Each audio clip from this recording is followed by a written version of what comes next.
ਸਤਿਗੁਰਾਂ ਦੀ ਕਿਰਪਾ ਦੇ ਨਾਲ ਅੱਜ ਜੇਠ ਮਹੀਨੇ ਦੀ ਆਰੰਭਤਾ ਹੋਈ ਹੈ। ਸੋ ਆਪਾਂ ਆਓ ਰਲ ਮਿਲ ਕੇ ਕੁਝ ਕੁ ਸਮਾਂ ਜੋ ਜੇਠ ਮਹੀਨੇ ਦੀ ਆਰੰਭਤਾ ਦੇ ਸੰਬੰਧ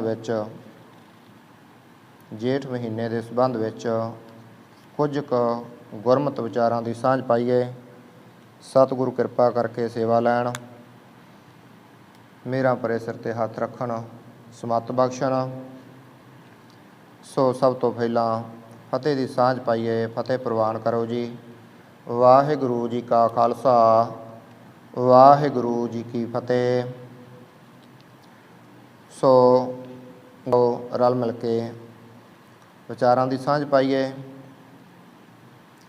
ਸਤਿਗੁਰੂ ਜੇਠ ਮਹੀਨੇ ਦੀ ਆਰੰਭਤਾ ਦੇ ਵਿੱਚ ਬਚਨ ਕਰਦੇ ਹਨ। ਹਰ ਜੇਠ ਜੜੰਦਾ ਲੋੜੀਐ, ਜਿਸ ਅੱਗੇ ਸਭ ਨਿਵੰਨ। ਹਰ ਸੱਜਣ ਦਾਵਣ ਲੱਗਿਆ, ਕਿਸੇ ਨਾ ਦੇਈ ਬੰਨ। ਮਾਨਕ ਮੋਤੀ ਨਾਮ ਪ੍ਰਭ, ਉਨ ਲੱਗੈ ਨਾਹੀ ਸੰਨ। ਰੰਗ ਸਭੇ ਨਾਰਾਇਣੈ, ਜੇਤੇ ਮਨ ਭਾਵਨ। ਜੋ ਹਰ ਲੋੜੇ ਸੋ ਕਰੇ, ਸੋਈ ਜੀ ਕਰਨ। ਜੋ ਪ੍ਰਭ ਕੀਤੇ ਆਪਣੇ, ਸਈ ਕਹੀਐ ਧਨ। ਆਪਨ ਲੀਆ ਜੇ ਮਿਲੈ, ਵਿਛੜ ਕਿਉ ਰੋਵਨ। ਸਾਧੂ ਸੰਗ ਪ੍ਰਾਪਤੇ, ਨਾਨਕ ਰੰਗ ਮਾਨਨ। ਹਰ ਜੇਠ ਰੰਗੀਲਾ, ਤਿਸ ਧਣੀ, ਜਿਸ ਕੈ ਭਾਗ ਮਥਨ।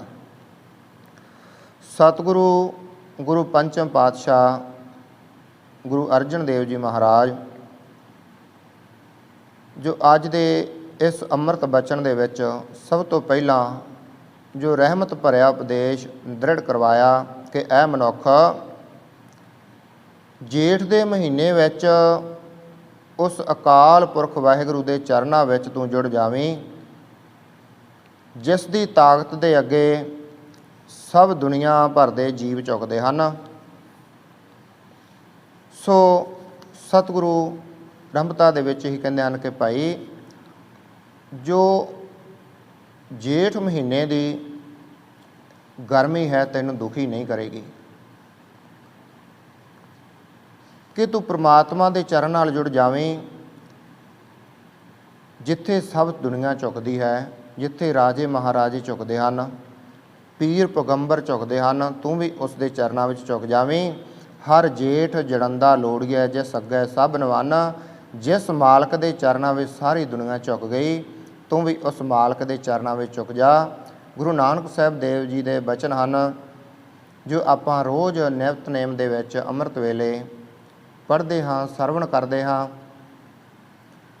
ਸਤਿਗੁਰੂ ਪਾਤਸ਼ਾਹ ਹਜ਼ੂਰ ਨੇ ਕਿਹਾ ਕਿ ਇੱਕ ਤਾਂ ਮਾਲਕ ਦੇ ਹੁਕਮ ਵਿੱਚ ਸਾਰੇ ਝੁਕਦੇ ਹਨ, ਅਤੇ ਝੁਕ ਕੇ ਇਹੀ ਕਹਿੰਦੇ ਹਨ ਕਿ ਹੇ ਮਾਲਕ, ਜਿਨ੍ਹਾਂ ਨੂੰ ਤੂੰ ਅੰਦਰ ਦੀ ਸੂਝ ਬੂਝ ਦੇਵੇਂ, ਫਿਰ ਉਹੀ ਤੇਰੀ ਸਿਫਤ ਦੇ ਗੀਤ ਗਾ ਸਕਦੇ ਹਨ। ਸਤਿਗੁਰੂ ਪਾਤਸ਼ਾਹ ਨੇ ਬਚਨ ਕੀਤੇ ਜੋ ਅਸੀਂ ਰੋਜ਼ ਪੜ੍ਹਦੇ ਹਾਂ ਕਿ ਸਤਿਗੁਰੂ ਤੇਰੇ ਹੁਕਮ ਦੇ ਵਿੱਚ ਹੀ ਸਭ ਕੁਝ ਚੱਲਦਾ ਹੈ, ਤੇਰੇ ਹੁਕਮ ਦੇ ਵਿੱਚ ਹੀ ਸ੍ਰਿਸ਼ਟੀ ਬਣੀ, ਤੇਰੇ ਹੁਕਮ ਦੇ ਵਿੱਚ ਹੀ ਸ੍ਰਿਸ਼ਟੀ ਤੋਂ ਜੀਵ ਜਾਂਦੇ ਹਨ ਅਤੇ ਆਉਂਦੇ ਹਨ। ਸਤਿਗੁਰਾਂ ਦੇ ਬਚਨ ਹਨ, ਹੁਕਮੀ ਹੋਵਨ ਆਕਾਰ। ਸਤਿਗੁਰੂ ਕਹਿੰਦੇ ਕਿ ਉਸ ਅਕਾਲ ਪੁਰਖ ਵਾਹਿਗੁਰੂ ਦਾ, ਪਰਮੇਸ਼ਵਰ ਦਾ ਇੱਕ ਨਿਯਮ ਹੈ, ਇੱਕ ਕਾਨੂੰਨ ਹੈ, ਉਹਦੀ ਇੱਕ ਸ਼ਕਤੀ ਹੈ, ਜਿਸ ਦੇ ਅਨੁਸਾਰ, ਉਸ ਦੇ ਹੁਕਮ ਦੇ ਅਨੁਸਾਰ ਹਰ ਇੱਕ ਦੇ ਉੱਪਰ ਜੋ ਹੁਕਮ ਵਰਦਾ ਹੈ, ਜੀਵ ਉਹਦੇ ਹੁਕਮ ਦੇ ਅਨੁਸਾਰ ਇਸ ਮਾਤ ਲੋਕ ਦੀ ਧਰਤੀ ਵਿੱਚ ਆਉਂਦਾ ਹੈ। ਉਹ ਆਪ ਹੀ ਅਕਾਲ ਪੁਰਖ ਵਾਹਿਗੁਰੂ ਸਰੀਰਾਂ ਨੂੰ ਘੜਦਾ ਹੈ, ਆਪ ਕਿਰਪਾ ਕਰਕੇ ਆਪਣੇ ਹੁਕਮ ਵਿੱਚ ਅਪਾਰ ਸ਼ਕਲਾਂ ਬਣਾਈਆਂ, ਸਰੀਰ ਬਣਾਏ।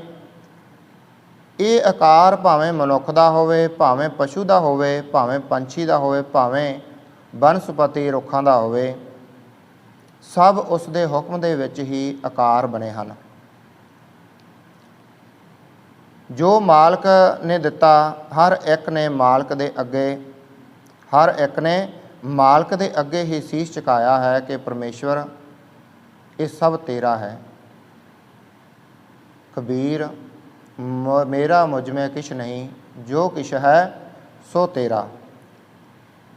सो ਗਾਉਣ ਦੇ ਵਿੱਚ ਤੇ ਦੁਨੀਆ ਦੇ ਵਿਚਰਨ ਦੇ ਵਿੱਚ, ਸੰਸਾਰ ਦੇ ਵਿਚਰਨ ਦੇ ਵਿੱਚ ਸਿਰਫ ਇੰਨਾ ਕੁ ਫਰਕ ਹੈ, ਜੋ ਰੱਬ ਦੇ ਪਿਆਰੇ ਹਨ ਉਹ ਰੱਬ ਦਾ ਸ਼ੁਕਰਾਨਾ ਕਰਦੇ ਹਨ, ਜੋ ਦਿੱਤਾ ਹੈ ਮਾਲਕ ਦਾ ਹੈ। ਪਰ ਅਸੀਂ ਆਮ ਇਨਸਾਨ ਜੋ ਰੱਬ ਦੀ ਬਖਸ਼ੀ ਹੋਈ ਸੂਝ-ਬੂਝ ਤੋਂ ਥੋੜ੍ਹਾ ਜਿਹਾ ਪਰੇ ਹੋ ਕੇ ਚੱਲਦੇ ਹਾਂ, ਅਸੀਂ ਸਿਰਫ ਕਹਿੰਦੇ ਹਾਂ ਕਿ ਸਾਡਾ ਹੈ, ਇਹ ਮੇਰਾ ਹੈ, ਇਹ ਮੈਂ ਬਣਾਇਆ ਹੈ, ਜੋ ਮੈਂ ਕਰ ਸਕਦਾ ਹੋਰ ਕੋਈ ਨਹੀਂ ਕਰ ਸਕਦਾ। ਤੇ ਰੱਬ ਦੇ ਪਿਆਰੇ ਕਹਿੰਦੇ ਹਨ, ਹੇ ਕਿ ਪ੍ਰਭੂ ਜੋ ਤੂੰ ਕਰ ਸਕਦਾ ਹੈ ਉਹ ਕੋਈ ਹੋਰ ਨਹੀਂ ਕਰ ਸਕਦਾ, ਜੋ ਤੂੰ ਚਾਹਵੇਂ ਕਰ ਸਕਦਾ ਹੈ। ਸਤਿਗੁਰੂ ਨੇ ਜੋ ਸਾਨੂੰ ਸਮਝਾਉਣਾ ਕੀਤਾ ਕਿ ਹੁਕਮ ਹੀ ਹੋਵਨ ਆਕਾਰ, ਹੁਕਮ ਨਾ ਕਹਿਆ ਜਾਈ।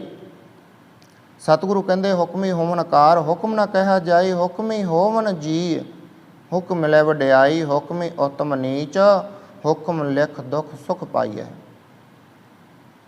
ਭਾਵ ਕਿ ਜਿਸ ਦੇ ਅੱਗੇ ਸਾਰੇ ਝੁਕਦੇ ਹਨ। ਹੁਕਮੀ ਹੁਕਮ ਕਰਨ ਵਾਲਾ, ਆਕਾਰ ਉਹਦੇ ਹੁਕਮ ਵਿੱਚ ਸਭ ਬਣੇ ਆਕਾਰ। ਸਰੀਰ ਜੇ ਸੁੱਖ ਦਿੰਦਾ ਹੈ ਤਾਂ ਵੀ ਉਸਦੀ ਦਿੱਤੀ ਹੋਈ ਦਾਤ ਹੈ। ਕਦੀ ਕਿਸੇ ਨੇ ਮੰਗ ਕੇ ਦੁੱਖ ਨਹੀਂ ਲਿਆ, ਸਭ ਸੁੱਖ ਹੀ ਮੰਗਦੇ ਹਨ ਕਿ ਸਤਿਗੁਰੂ ਸਾਨੂੰ ਸੁੱਖ ਦੇਵੇ, ਸੁੱਖ ਬਖਸ਼ੀ, ਤੰਦਰੁਸਤੀ ਬਖਸ਼ੀ, ਖੁਸ਼ੀਆਂ ਬਖਸ਼ੀ। ਸਭ ਇਸ ਤਰ੍ਹਾਂ ਹੀ ਆਪਾਂ ਸਤਿਗੁਰਾਂ ਦੇ ਚਰਨਾਂ ਵਿੱਚ ਅਰਦਾਸ ਬੇਨਤੀ ਕਰਦੇ ਹਾਂ। ਪਰ ਸਾਹਿਬ ਨੇ ਕਿਹਾ ਕਿ ਤੇਰੇ ਅੱਗੇ ਝੁਕਣਾ ਪੈਂਦਾ ਹੈ, ਭਾਵੇਂ ਤੂੰ ਦੁੱਖ ਦੇਵੇਂ ਅਤੇ ਭਾਵੇਂ ਤੂੰ ਸੁੱਖ ਦੇਵੇਂ। ਜੇ ਸੁੱਖ ਦਿੱਤਾ ਹੈ ਤਾਂ ਵੀ ਝੁਕਦੇ ਹਾਂ, ਜੇ ਦੁੱਖ ਦਿੱਤਾ ਹੈ ਤਾਂ ਵੀ ਝੁਕਣਾ ਹੀ ਪੈਂਦਾ ਹੈ। ਕਈ ਵਾਰੀ ਘਟਨਾ ਵਾਪਰਦੀ ਹੈ, ਉੱਥੇ ਹੀ ਕਹਿਣਾ ਪੈਂਦਾ ਹੈ ਕਿ ਉਹਦੀ ਰਜ਼ਾ ਦੇ ਵਿੱਚ ਹੈ, ਇਹ ਪ੍ਰਭੂ ਦੀ ਰਜ਼ਾ ਦੇ ਵਿੱਚ ਹੈ, ਇਹ ਪ੍ਰਮਾਤਮਾ ਦੀ ਰਜ਼ਾ ਦੇ ਵਿੱਚ ਹੈ, ਉਹਦੇ ਹੁਕਮ ਦੇ ਅਨੁਸਾਰ ਹੀ ਸਭ ਚੱਲਦਾ ਹੈ। ਦੁੱਖ ਅਤੇ ਸੁੱਖ ਦੇ ਵਿੱਚ ਇਸੇ ਤਰ੍ਹਾਂ ਹੀ ਭਾਈ ਇਹ ਜੀਵਨ ਦੇ ਵਿੱਚ ਇਨਸਾਨ ਨੂੰ ਸਹਾਰਨਾ ਪੈਂਦਾ ਹੈ। ਇੱਕ ਨਾ ਹੁਕਮੀ ਬਖਸ਼ੀਸ਼, ਇੱਕ ਹੁਕਮੀ ਸਦਾ ਭਵਾਈ ਹੈ। ਜਿਹੜੇ ਕਹਿੰਦੇ ਹਨ ਕਿਹੜਾ ਜੀਵ ਹੈ ਜਿਹੜਾ ਉਸ ਦੇ ਹੁਕਮ ਤੋਂ ਬਾਹਰ ਹੈ। ਜੋ ਕੁਝ ਵੀ ਉਸ ਨੇ ਸਿਰਜ ਦਿੱਤਾ ਹੈ ਉਸ ਮਾਲਕ ਦੇ, ਉਸ ਸਰਬ ਸ਼ਕਤੀਮਾਨ ਦੇ ਅੱਗੇ ਝੁਕਦਾ ਹੈ। ਹੁਕਮੈ ਅੰਦਰ ਸਭ ਕੋ ਬਾਹਰ, ਹੁਕਮ ਨਾ ਕੋਏ। ਨਾਨਕ ਹੁਕਮੈ ਜੇ ਬੁੱਝੈ ਤਾਂ ਹਉਮੈ ਕਹੇ ਨਾ ਕੋਏ।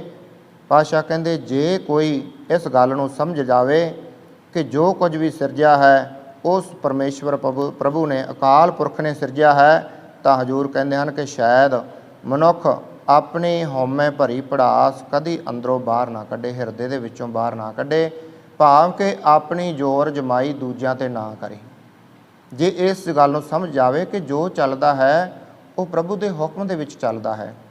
ਜੇ ਸਾਡੇ ਕੋਲੇ ਤਾਕਤ ਆਉਂਦੀ ਹੈ ਤਾਂ ਪ੍ਰਭੂ ਦੀ ਕਿਰਪਾ ਹੈ, ਉਹਦਾ ਹੁਕਮ ਹੈ। ਜੇ ਅਸੀਂ ਉਸ ਨੂੰ ਭਲਾਈ ਵਾਸਤੇ ਲਾਉਣੇ ਹਾਂ ਤਾਂ ਸਤਿਗੁਰੂ ਨੇ ਸਾਨੂੰ ਸੋਝੀ ਬਖਸ਼ੀ ਹੈ। ਖੈਰ ਸਤਿਗੁਰੂ ਕਹਿੰਦੇ ਕਿ ਹੇ ਪ੍ਰਭੂ, ਹੇ ਅਕਾਲ ਪੁਰਖ ਵਾਹਿਗੁਰੂ, ਜੋ ਚੱਲਦਾ ਹੈ ਤੇਰੇ ਹੁਕਮ ਦੇ ਵਿੱਚ ਹੈ। ਜਿਹੜਾ ਤੇਰੇ ਹੁਕਮ ਦੇ ਵਿੱਚ ਸ਼ੁਕਰ ਵਿੱਚ ਜੁੜ ਜਾਵੇ, ਉਹ ਹੁਕਮ ਵਿੱਚ ਸੀਸ ਝੁਕਾ ਦੇਵੇ, ਤੇਰੀ ਸਿਫਤ ਸਲਾਹ ਦੇ ਗੀਤ ਗਾ ਲਵੇ। ਪਾਤਸ਼ਾਹ ਕਹਿੰਦੇ ਇਸ ਤੋਂ ਵੱਡਾ ਉਹਦਾ ਸ਼ੁਕਰਾਨਾ ਕੋਈ ਨਹੀਂ ਕਿ ਉਹਦਾ ਆਇਆ ਸਫਲ ਹੋ ਜਾਂਦਾ ਹੈ। ਸਤਿਗੁਰੂ ਕਹਿੰਦੇ ਹਰ ਜੇਠ ਜੜੰਦਾ ਲੋੜੀਆ, ਜਿਸ ਅੱਗੇ ਸਭ ਨਵੰਨ। ਹਰ ਚੀਜ਼ ਹਰ ਤਾਕਤ ਉਸ ਸ਼ਕਤੀਮਾਨ ਦੇ, ਉਸ ਸ਼ਕਤੀਵਾਨ ਦੇ, ਉਸ ਅਕਾਲ ਪੁਰਖ ਦੇ ਅੱਗੇ ਝੁਕ ਗਈ। ਹਜ਼ੂਰ ਕਹਿੰਦੇ ਹਨ ਕਿ ਉਸ ਦੇ ਚਰਨਾਂ ਵਿੱਚ ਜੁੜੀ, ਜਿਸ ਦੇ ਚਰਨਾਂ ਵਿੱਚ ਵੱਡੇ ਵੱਡੇ ਰਾਜੇ ਮਹਾਰਾਜੇ ਝੁਕਦੇ ਹਨ। ਮਾਲਕ ਦੇ ਚਰਨਾਂ ਵਿੱਚ ਇੰਨੀਆਂ ਵੱਡੀਆਂ ਤਾਕਤਾਂ ਹਨ ਕਿ ਹੇ ਮੇਰੇ ਮਨਾ, ਤੂੰ ਐਵੇਂ ਛੋਟੀ ਜਿਹੀ ਹਉਮੈ ਦੇ ਵਿੱਚ ਆਪਣੀ ਜ਼ਿੰਦਗੀ ਨਾ ਬਰਬਾਦ ਕਰੀਂ, ਆਪਣੀ ਜ਼ਿੰਦਗੀ ਨਾ ਗਵਾ ਲਵੀਂ। ਤੇਰਾ ਭਲਾ ਤਾਂ ਹੀ ਹੈ ਕਿ ਤੂੰ ਉਸ ਦੇ ਚਰਨਾਂ ਵਿੱਚ ਝੁਕ ਜਾਵੇਂ, ਜੁੜ ਜਾਵੇਂ, ਉਹਦੀ ਸਿਫਤ ਦੇ, ਉਹਦੀ ਸਲਾਹ ਦੇ, ਉਹਦੇ ਸ਼ੁਕਰਾਨੇ ਦੇ ਗੀਤ ਗਾਵੇਂ। ਸਾਹਿਬ ਨੇ ਬਚਨ ਕੀਤਾ ਕਿ ਤੂੰ ਕਹਿ ਦਿੰਦਾ ਹੈ ਕਿ ਪਰਮੇਸ਼ਵਰ ਦਾ ਭੈ ਕੀ ਹੈ। ਸਾਹਿਬ ਕਹਿੰਦੇ ਹਨ ਕਿ ਭੈ ਵਿੱਚ ਸੂਰਜ, ਭੈ ਵਿੱਚ ਚੰਦ। ਇਸ ਤਰ੍ਹਾਂ ਕਰਕੇ ਸਭ ਹੀ ਸ੍ਰਿਸ਼ਟੀ ਉਹਦੇ ਭੈ ਵਿੱਚ ਹੈ। ਸੂਰਜ, ਚੰਦਰਮਾ ਉਹ ਵੀ ਉਹਦੇ ਭੈ ਵਿੱਚ ਚੱਲਦੇ ਹਨ, ਉਹਦੇ ਨਿਯਮ ਦੇ ਅਨੁਸਾਰ ਚੱਲਦੇ ਹਨ, ਨਿਯਮ ਦੇ ਅਨੁਸਾਰ ਚੜ੍ਹਦੇ ਹਨ, ਨਿਯਮ ਦੇ ਅਨੁਸਾਰ ਹੀ ਛੁਪਦੇ ਹਨ। ਜੈਸ ਅੱਗੇ ਸਭ ਨਿਵਾਨ, ਭਾਵ ਕਿ ਉਹਦੇ ਅੱਗੇ ਸਾਰੇ ਨਿਆਉਂਦੇ ਹਨ, ਝੁਕਦੇ ਹਨ। ਸਤਿਗੁਰੂ ਕਹਿੰਦੇ ਕਿ ਫਿਰ ਤੂੰ ਕਿਉਂ ਨਹੀਂ ਉਸ ਦੇ ਚਰਨਾਂ ਵਿੱਚ ਝੁਕ ਜਾਂਦਾ ਜਿਸ ਨੇ ਇੰਨੀਆਂ ਵੱਡੀਆਂ ਤਾਕਤਾਂ ਨੂੰ ਆਪਣੇ ਚਰਨਾਂ ਵਿੱਚ ਝੁਕਾਇਆ ਹੋਇਆ ਹੈ। ਸਤਿਗੁਰੂ ਕਹਿੰਦੇ ਭਗਤੀ ਦਾ ਮਾਰਗ ਇਸ ਤਰ੍ਹਾਂ ਦਾ ਹੈ, ਭਗਤ ਦੁਨੀਆ ਨੂੰ ਕਦੇ ਖੁਸ਼ ਨਹੀਂ ਕਰ ਸਕਦਾ।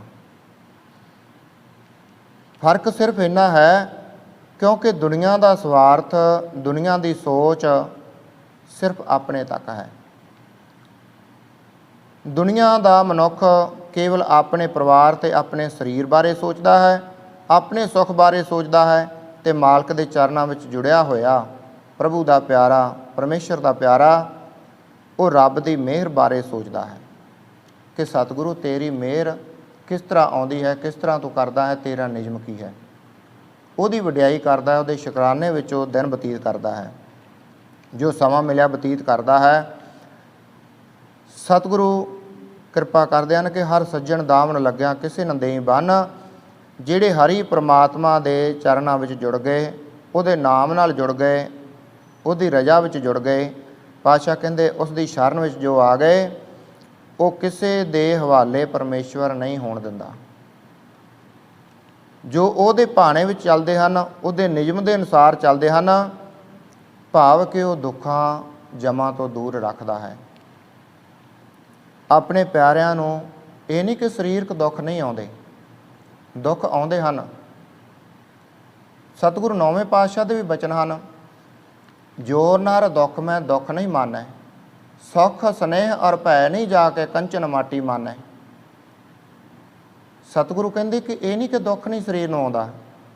ਹੁਣ ਪੰਜਵੇਂ ਪਾਤਸ਼ਾਹ ਨੇ ਸਰੀਰਕ ਤੌਰ 'ਤੇ ਕਸ਼ਟ ਸਹਾਰੇ, ਪਰ ਅੰਦਰੋਂ ਸ਼ਾਂਤ ਸੀ, ਅੰਦਰ ਨੂੰ ਉਹਦੇ ਕੋਈ ਨਹੀਂ ਡਲਾ ਸਕਿਆ। ਇਸੇ ਤਰ੍ਹਾਂ ਕਰਕੇ ਸਤਿਗੁਰੂ ਕਹਿੰਦੇ ਜੋ ਨਰ ਦੁੱਖ ਮੈਂ ਦੁੱਖ ਨਹੀਂ ਮਾਨੈ।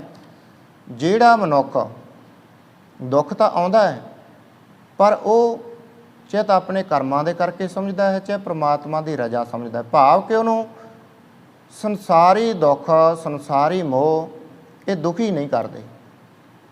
ਉਹ ਪ੍ਰਮਾਤਮਾ ਦੇ ਸ਼ੁਕਰਾਨੇ ਵਿੱਚ ਜੁੜੇ ਹੋਏ ਹੁੰਦੇ ਹਨ, ਉਹਦੀ ਰਜ਼ਾ ਦੇ ਵਿੱਚ ਜੁੜੇ ਹਨ। ਉਹ ਦੁੱਖ ਨੂੰ ਦੁੱਖ ਕਰਕੇ ਨਹੀਂ ਮੰਨਦੇ, ਉਹਦੀ ਰਜ਼ਾ ਮੰਨਦੇ ਹਨ। ਜੋ ਨਰ ਦੁੱਖ ਮੈਂ ਦੁੱਖ ਨਹੀਂ ਮਾਨੈ, ਸੁਖ ਸਨੇਹ ਔਰ ਭੈ ਨਹੀਂ ਜਾ ਕੇ ਕੰਚਨ ਮਾਟੀ ਮਾਨੈ। ਜਿਹੜਾ ਸੁੱਖ ਅਤੇ ਦੁੱਖ ਨੂੰ ਇੱਕ ਸਮਾਨ ਸਮਝਦਾ ਹੈ। ਜੇ ਸੁੱਖ ਆਇਆ ਪਰਮਾਤਮਾ ਦਾ ਸ਼ੁਕਰਾਨਾ ਹੈ, ਜੇ ਦੁੱਖ ਆਇਆ ਤਾਂ ਘਬਰਾਉਂਦੇ ਨਹੀਂ, ਉਹਦਾ ਲੜ ਨਹੀਂ ਛੱਡਦੇ। ਇਹ ਨਹੀਂ ਕਿ ਦੁੱਖ ਆਇਆ ਤੇ ਭੱਜ ਕੇ ਹੋਰ ਥਾਂ ਚਲੇ ਜਾਓ, ਇੱਕ ਦੁਆਰਾ ਛੱਡ ਤੇ ਦੂਜੇ ਦੁਆਰੇ 'ਤੇ ਚਲੇ ਜਾਓ। ਉਹ ਘਬਰਾਉਂਦੇ ਨਹੀਂ, ਦੁੱਖ ਜ਼ਰੂਰ ਆਉਂਦੇ ਹਨ, ਪਰ ਉਹਨਾਂ ਦੇ ਅੰਦਰ ਨੂੰ ਦੁਖੀ ਨਹੀਂ ਦੁੱਖ ਕਰਦੇ। ਸਰੀਰਕ ਦੁੱਖ, ਸੰਸਾਰੀ ਦੁੱਖ ਉਹਨਾਂ ਦੇ ਅੰਦਰ ਨੂੰ ਦੁਖੀ ਨਹੀਂ ਕਰਦੇ। ਉਹਨਾਂ ਦਾ ਮਨ ਇੱਕ ਥਾਂ ਜੁੜਿਆ ਹੈ, ਇੱਕ ਥਾਂ ਜੁੜਿਆ ਰਹਿੰਦਾ ਹੈ, ਇੱਕ ਦੇ ਭਾਣੇ ਵਿੱਚ ਜੁੜਿਆ ਹੈ, ਇੱਕ ਦੇ ਭਾਣੇ ਵਿੱਚ ਜੁੜਿਆ ਰਹਿੰਦਾ ਹੈ, ਭਾਵੇਂ ਉਹ ਸੰਸਾਰਕ ਦੁੱਖ ਕਿੰਨਾ ਵੀ ਹੋਵੇ। ਸੁੱਖ ਸਨੇਹ ਔਰ ਭੈ ਨਹੀਂ ਜਾ ਕੇ ਉਹਨਾਂ ਦੇ ਮਨ ਵਿੱਚ ਕਿਸੇ ਦੁੱਖ ਦਾ, ਕਿਸੇ ਦਾ ਡਰ, ਕਿਸੇ ਦਾ ਭੈ ਨਹੀਂ ਹੁੰਦਾ। ਜਿਹਦੇ ਕੋਲੇ ਦੌਲਤ ਹੈ ਉਹ ਪਰਮਾਤਮਾ ਦਾ ਸ਼ੁਕਰਾਨਾ ਕਰਦਾ ਹੈ। ਕੰਚਨ ਮਾਟੀ ਮਾਨੇ, ਜਿਹੜਾ ਸੋਨੇ ਨੂੰ ਵੀ ਮਿੱਟੀ ਦੇ ਸਮਾਨ ਸਮਝਦਾ ਹੈ ਕਿ ਇਹ ਵੀ ਇੱਕ ਦਿਨ ਖਤਮ ਹੋਣਾ ਹੈ। ਸੁੱਖ ਸਨੇਹ ਭੈ ਨਹੀਂ ਜਾ ਕੇ ਕੰਚਨ ਮਾਟੀ ਮਾਨੇ।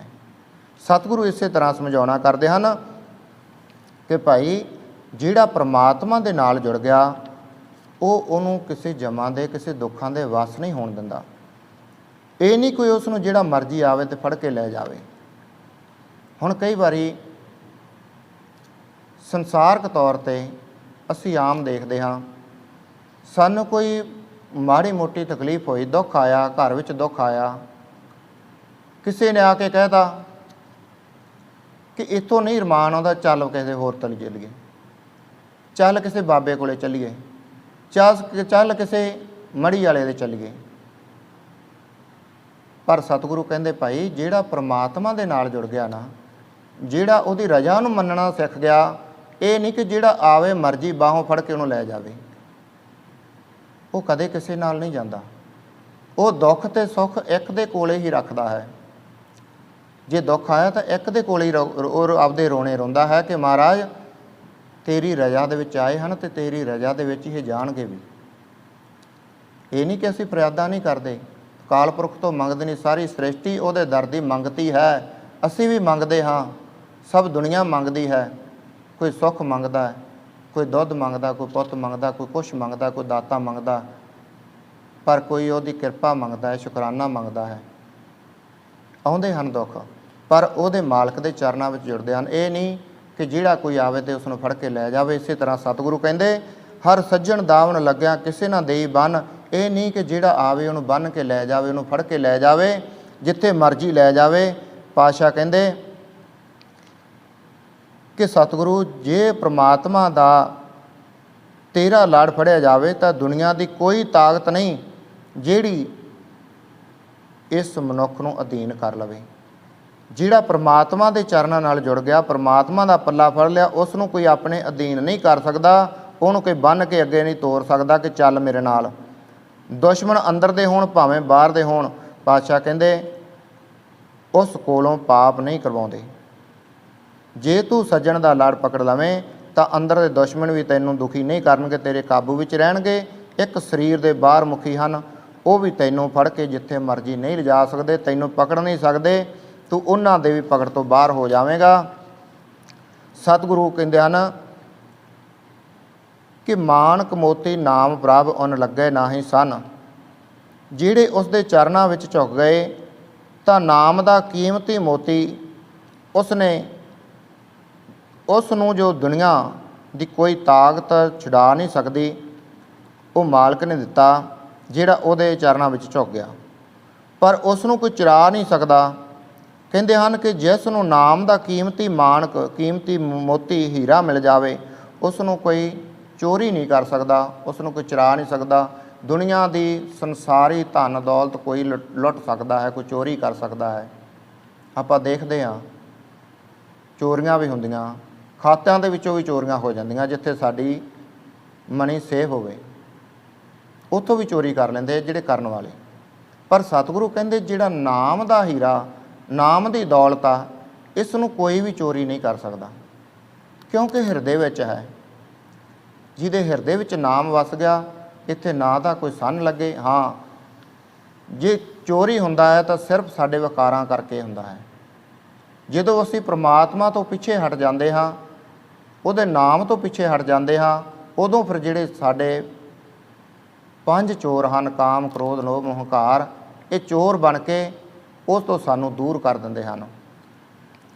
ਪਰ ਜਿਹੜਾ ਜੁੜਿਆ ਰਹੇ ਉਹਨੂੰ ਕੋਈ ਹੋਰ ਸੰਸਾਰੀ ਜੀਵ ਚੋਰੀ ਨਹੀਂ ਕਰ ਸਕਦਾ। ਰੰਗ ਸਭੇ ਨਾਰਾਇਣੇ ਜੇਤੇ ਮਨ ਭਵਾਨ, ਕਿ ਮੇਰੇ ਮਾਲਕ ਜੋ ਤੈਨੂੰ ਪਾਉਂਦਾ ਹੈ ਤੂੰ ਉਹੀ ਕੌਤਕ ਕਰਦਾ ਹੈ। ਤੈਨੂੰ ਉਹ ਕੌਤਕ ਚੰਗੇ ਲੱਗਦੇ ਹਨ। ਜੋ ਹਰ ਲੋੜੇ ਸੋ ਕਰੇ ਸੋਈ ਜੀ ਕਰਾਨ। ਜੋ ਹਰੀ ਪ੍ਰਮਾਤਮਾ ਨੂੰ ਪਾਉਂਦਾ ਹੈ, ਜੋ ਉਸ ਦੇ ਹੁਕਮ ਵਿੱਚ ਚੱਲਦਾ ਹੈ, ਉਹਨੂੰ ਚੰਗਾ ਲੱਗਦਾ ਹੈ। ਉਹ ਆਪ ਹੀ ਕਰਦਾ ਹੈ ਅਤੇ ਆਪ ਹੀ ਕਰਾਉਂਦਾ ਹੈ। ਕਰੇ ਕਰਾਵੇ ਆਪੇ ਆਪ, ਮਾਨਸ ਦੇ ਕੇ ਕਿਛ ਨਹੀਂ ਹਾਥ। ਜੋ ਆਪ ਹੀ ਕਰਦਾ ਹੈ ਅਤੇ ਆਪ ਹੀ ਕਰਾਉਂਦਾ ਹੈ, ਆਪਣੀ ਮਰਜ਼ੀ ਨਾਲ ਉਹ ਜੀਵਾਂ ਕੋਲੋਂ ਕਰਾਉਂਦਾ ਹੈ, ਆਪ ਹੀ ਕੌਤਕ ਵਰਤਾਉਂਦਾ ਹੈ, ਆਪ ਹੀ ਉਹ ਵਿਧੀਆਂ ਬਣਾ ਦਿੰਦਾ ਹੈ ਜਦੋਂ ਕਿਸੇ ਦਾ ਕਾਰਜ ਸਵਾਰਨਾ ਹੋਵੇ। ਆਪਾਂ ਕਈ ਵਾਰੀ ਸੋਚਦੇ ਹਾਂ ਕਿ ਸਾਨੂੰ ਤਾਂ ਪਤਾ ਹੀ ਨਹੀਂ ਸੀ ਕਿ ਉਹ ਬੰਦਾ ਆ ਕੇ ਸਾਡਾ ਕਾਰਜ ਕਰ ਜਾਵੇਗਾ। ਪਰ ਜਿਹੜਾ ਪ੍ਰਮਾਤਮਾ ਨਾਲ ਜੁੜ ਜਾਂਦਾ ਹੈ, ਪ੍ਰਮਾਤਮਾ ਦੇ ਸ਼ੁਕਰਾਨੇ ਵਿੱਚ ਜੁੜ ਜਾਂਦਾ ਹੈ, ਉਹ ਕਿਸ ਨੂੰ ਭੇਜਦਾ ਹੈ, ਕਿਵੇਂ ਭੇਜਦਾ ਹੈ, ਇਹ ਉਹਨੂੰ ਪਤਾ ਹੈ। ਪਰ ਅਸੀਂ, ਸਾਡਾ ਸਵਾਰਥ ਕੀ ਹੁੰਦਾ, ਸਾਡੀ ਇੱਥੋਂ ਤੱਕ ਮੰਗ ਹੁੰਦੀ ਕਿ ਵਾਹਿਗੁਰੂ ਪਰਮੇਸ਼ਵਰ ਜੀ ਕਿਰਪਾ ਕਰੋ ਸਾਡਾ ਕਾਰਜ ਹੋ ਜਾਵੇ। ਉਹ ਕਿਸ ਨੂੰ ਭੇਜਦਾ, ਕਿਵੇਂ ਭੇਜਦਾ, ਉਹਨੂੰ ਪਤਾ, ਕਿਉਂਕਿ ਕਰਨ ਕਰਾਉਣ ਵਾਲਾ ਸਭ ਆਪ ਹੈ। ਪਰ ਉਹ ਆਪਣੇ ਪਿਆਰਿਆਂ ਦੇ ਕਾਜ ਜ਼ਰੂਰ ਸਵਾਰਦਾ ਹੈ, ਪਰਦੇ ਢੱਕਦਾ ਹੈ, ਉਹ ਨੀਵਾਂ ਨਹੀਂ ਹੋਣ ਦਿੰਦਾ। ਜੋ ਪ੍ਰਭ ਕੀਤੇ ਆਪਣੇ ਸੋਈ ਕਹੀਏ ਧਨ। ਜਿਨ੍ਹਾਂ ਨੂੰ ਮਾਲਕ ਨੇ ਆਪਣਾ ਬਣਾ ਲਿਆ, ਉਹਨਾਂ ਨੂੰ ਫਿਰ ਅਸੀਂ ਧੰਨ ਧੰਨ ਹੀ ਕਹਿ ਸਕਦੇ ਹਾਂ। ਉਹ ਸਤਿਗੁਰਾਂ ਦੇ ਦਰ ਘਰ ਤੋਂ ਵਡਿਆਏ ਹੁੰਦੇ ਹਨ, ਉਹਨਾਂ ਦੀ ਫਿਰ ਅਸੀਂ ਵੀ ਵਡਿਆਈ ਕਰਦੇ ਹਾਂ। ਹਜ਼ੂਰ ਨੂੰ ਪੁੱਛੀਏ ਕਿ ਦਾਤਾ ਜੀ, ਕੀ ਲੜ ਆਪਣੇ ਆਪ ਹੀ ਫੜਿਆ ਜਾਂਦਾ ਹੈ? ਕੀ ਇਹ ਕੀਮਤੀ ਨਾਮ ਦਾ ਮੋਤੀ ਜਿਹੜਾ ਆਪਣੇ ਆਪ ਹੀ ਮਿਲ ਜਾਂਦਾ ਹੈ? ਕੀ ਅਸੀਂ ਇਸ ਨੂੰ ਆਪਣੀ ਤਾਕਤ ਨਾਲ ਪ੍ਰਾਪਤ ਕਰ ਸਕਦੇ ਹਾਂ, ਆਪਣੀ ਸਿਆਣਪ ਨਾਲ ਤਾਕਤ ਪ੍ਰਾਪਤ ਕਰ ਸਕਦੇ ਹਾਂ? ਤਾਂ ਸਾਹਿਬ ਕਹਿਣ ਲੱਗੇ, ਨਹੀਂ ਭਾਈ, ਆਪਨ ਲਿਆ ਜੇ ਮਿਲੇ ਵਿਛੜ ਕੇ ਰਵਾਨਾ। ਕਹਿਣ ਲੱਗੇ ਜੀ ਆਪਣੇ ਆਪ ਹੀ ਤੈਨੂੰ ਇਹ ਸਭ ਕੁਝ ਮਿਲਦਾ ਹੁੰਦਾ ਤਾਂ ਪ੍ਰਮਾਤਮਾ ਤੋਂ ਵਿਛੜਦਾ ਹੀ ਕਿਉਂ।